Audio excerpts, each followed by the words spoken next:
Hi everyone. Example 7, we're going to be applying what you guys just learned about how to convert or transform standard form into vertex form, and we're going to apply it to a problem that involves the profit that a company makes. So let's go over the word problem. So the profit P from hand sweaters depends on the selling price S of the sweater. Okay, so basically how much the company makes depends on the price at which the sweater's priced at. So it's kind of has to do with supply and demand if you learned all that stuff. Anyways, so the function P equals negative x squared squared, sorry, I think I said x.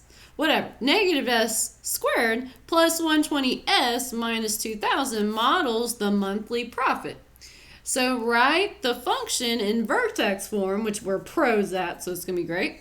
Find the maximum profit and the maximum selling price per month, technically. Now, what does it seem like we're solving for if we want to find the max profit and max selling price? What kind of sounds like the word max? Maximum. There we go. Okay, and where is the maximum located on a parabola? So if you think about like a parabola, like if I have a parabola, where is the maximum located? Well, it's located at the highest point on the parabola, which is right here. And what is another name for the word maximum? Or what's another word for that point right there in a parabola? Holly hot dog. It is the vertex. Okay, so ultimately, guys, we need to find the vertex point because that will tell us our maximum profit and our maximum selling point. Okay, so we were given an equation in standard form. It looks like that ax squared plus bx plus c, but this time we don't have x's. We have a different variable. All right, so we're starting in standard form, and we are going to be transforming this in the vertex form so we can find the vertex point. Ultimately, we need the vertex point, to find the maximum profit and maximum selling price because that will give us the maximum point. Okay, now, before we start doing our whole converting from standard into vertex form, I just wanted to go over the variables since this time, if you guys notice, we don't have x's and y's. Okay, this time we have s's and p. Okay, so I just wanted to kind of show you guys which value technically is the x value and which value is technically the y value. All right, so we have negative s squared plus 120s minus 2000. Which variable usually occurs not only on this side of the equation, but has like the square and to the first power? Well, if we're thinking about standard form, usually it's y equals ax squared plus bx plus c. Okay, so what is technically sitting in the x spot is the s. So the s value is going to be whatever's in the x spot, and it's usually y equals, but this time it's p equals. So what is in the y spot currently is p. Okay, so in this problem, s means the same thing as the x value, and p means the same thing as the y value. So just kind of keep that in mind. I know it's a little confusing because we have all these letters, and then we also have the vertex point, which is like an H and K. So it just kind of gets confusing, so I just kind of wanted to clear that up. Okay, well, first thing, we're going to be converting this into vertex form to find the maximum, which is a vertex point. Okay, so it would help to be in vertex form so we can find the vertex point, which will be, in this case, our maximum. Which I'll explain why it makes sense that we have a maximum in a little bit. Okay, so let's get started. So the first step, we want everything, in this case without an S, on one side and everything with an S on the other side. So I'm going to bring that 2,000 over, which the way you bring negative 2,000 to the other side is by adding it on both sides, which that will cancel and turn to 0. 2,000 I can't add to the P, okay, because they're not like terms. So I'm just going to leave it as P plus 2,000. P plus 2,000 equals, okay, we have a negative s squared, so negative s squared,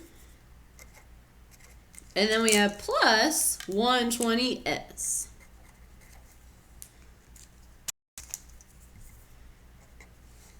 Okay, so remember, before we can force this side to be a perfect square trinomial, before we can complete the square, what does your a value have to be?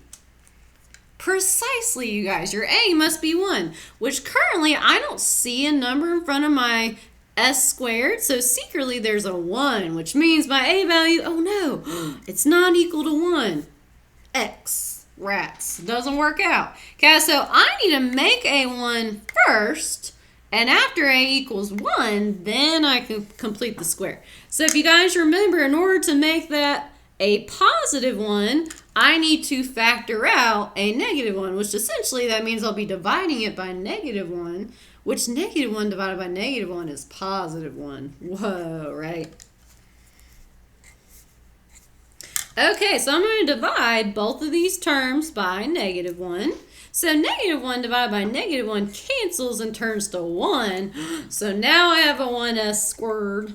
And then 120 divided by negative 1, well, that's negative 120. So negative 120s.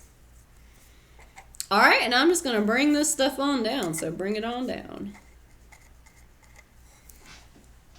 Okay, so now I need to make this side a perfect square, and I have to use that magical formula to make this side a perfect square. So I'm going to square root, let's see here. Well, hold on, sorry. I'm going to do the b over 2 squared. Sorry, I'm thinking ahead. So I'm going to do it over here. So I need to do b over 2 squared, okay, which my b currently is that negative 120. So this will be negative 120 over 2 squared, which negative 120 divided by 2 is negative 60. And negative 60 squared, well, 6 times 6 is 36. And 60 times 60 will give me 2 extra zeros, so that would be 3,600. Whoa, look at that. Okay, so I have p plus 2,000 equals negative 1. And then, hold on. Sorry, guys. Letting the demon cats get me. Stop it. Okay, so don't forget, I eventually will add a number onto this side to keep my equation balanced, because remember, whatever you add on one side, you have to add on the other. So this is the number that will make this side a perfect square trinomial.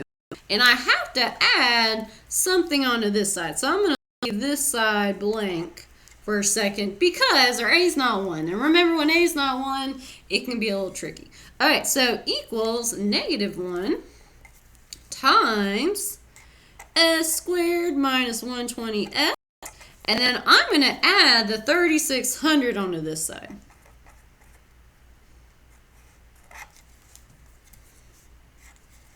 Okay, now, technically I did add 3,600 into my parenthesis, but if you guys see, there's a negative sign outside of my parentheses. So I actually didn't add 3,600. Remember, I actually am adding negative 1 times 3,600, which that is secretly negative 3,600. So that is what I need to add onto both sides. So I'm going to be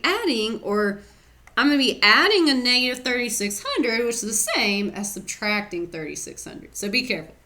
Okay, well, let's simplify, and then we're going to force this side to be a perfect square trinomial in a moment. So 2,000 minus 3,600, well, that's going to give me negative 1,600. So p minus 1,600, okay, equals, now this side I need to write as my perfect square trinomial. Okay, so that means I'm going to do the shortcut, which I don't have a lot of space. Okay, I'm going to try to squeeze it in over here if I can.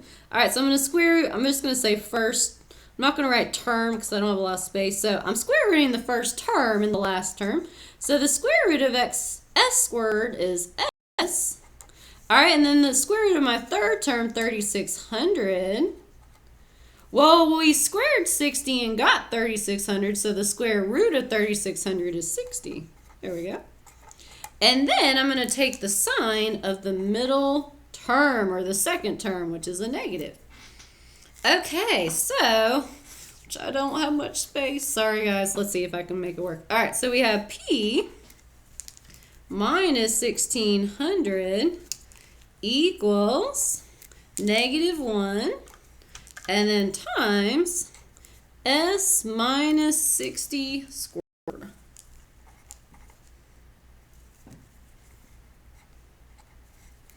Okay, there we go.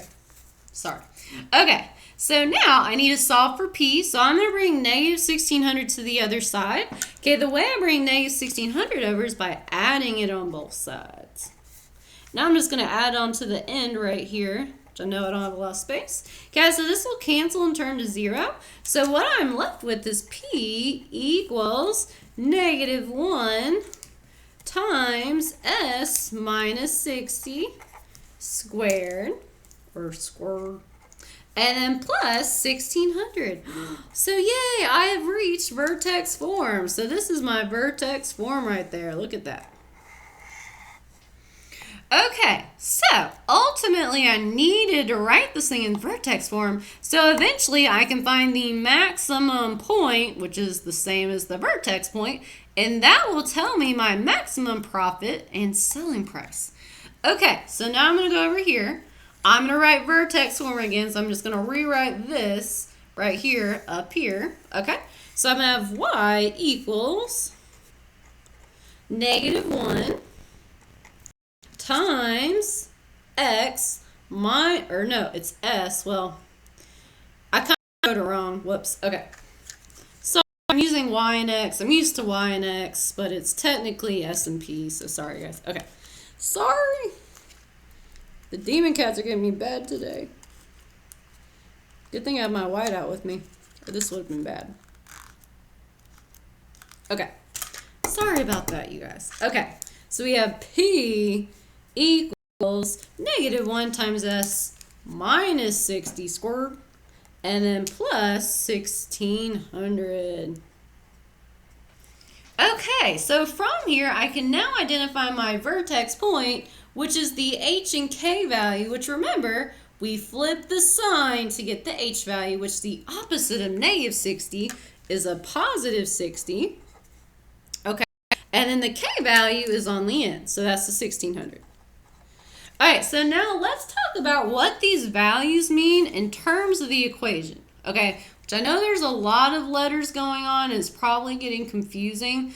Okay, so we said the S is in the X value spot, and the P is in the Y value spot.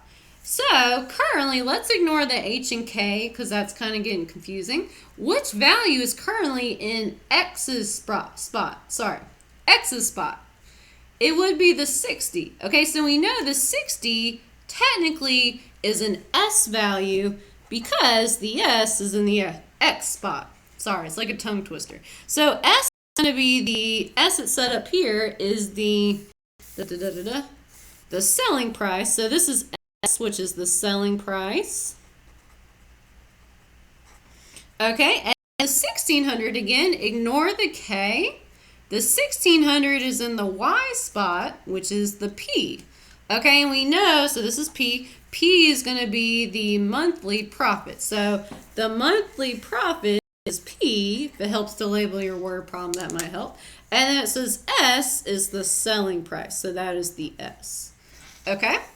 All right, so P is going to be our monthly profit. So this is our monthly profit. Okay, so that's going to help me answer these two questions, which is ultimately what the question is asking. Now, I'm just going to identify the A value and draw a sketch so we can kind of see what the parabola looks like. All right, so the A value is a -1. So we know it's negative.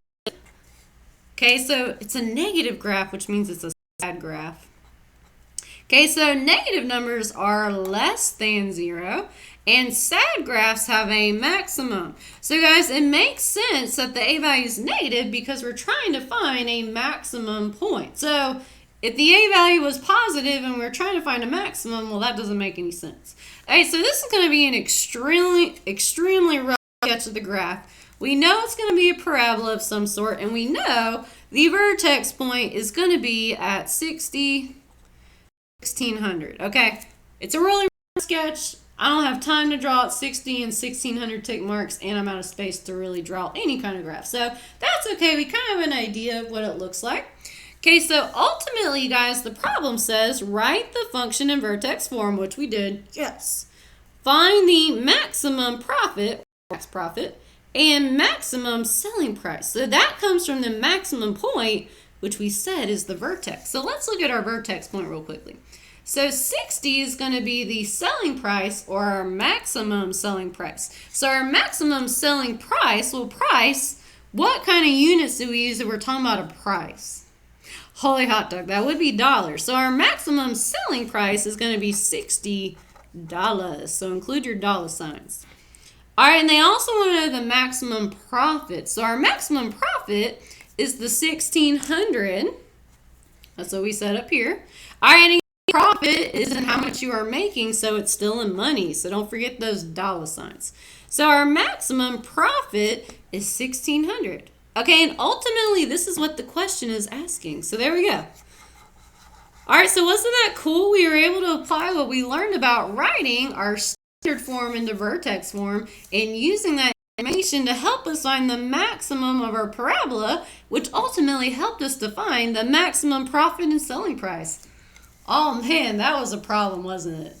Nice job, you guys. That was excellent work.